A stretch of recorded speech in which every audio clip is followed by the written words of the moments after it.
In the lower Mississippi River Basin, reforestation helps offset CO2 emissions from human activities while benefiting water quality and wildlife habitat.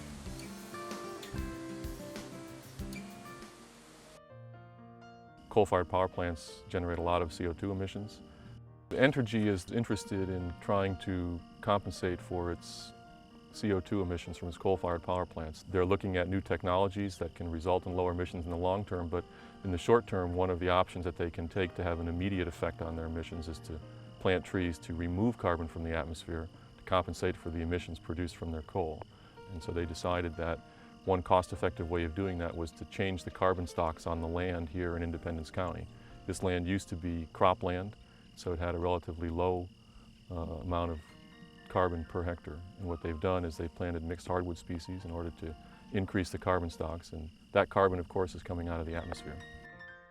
The way the agreement actually works is they make a per acre payment to the landowner, and they pay for the costs of planting the trees. And then the landowner signs over an agreement that says he will keep the land in these trees for 90 years. When people develop projects for sequestering carbon, they always talk about the other benefits that you get besides the carbon. So in a situation like this, you get habitat for ducks, but you also get some better water management, flood control, reduced runoff, reduced nutrient loading in the Mississippi. So there's lots of other benefits that people talk about as being associated with these projects.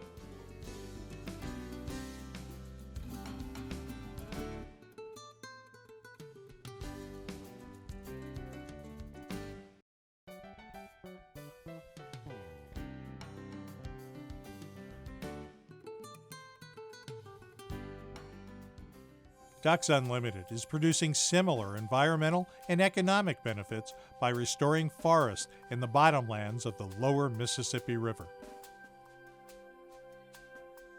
The bottomland hardwoods of the lower Mississippi Valley consisted of about 24 million acres historically. That's been reduced to about 6 million acres, primarily through conversion to agriculture.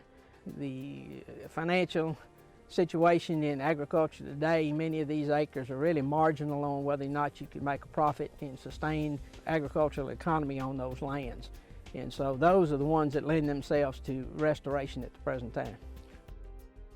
When we restore a site, we use 10 to 15 different species of plants, and we key those plants to the type soil and the type hydrology so they match where they would historically have grown in the bottomland hardwood forest. You have to look at management of the stand. You have to look at the ability to be able to thin that stand and allow for the trees to develop crowns.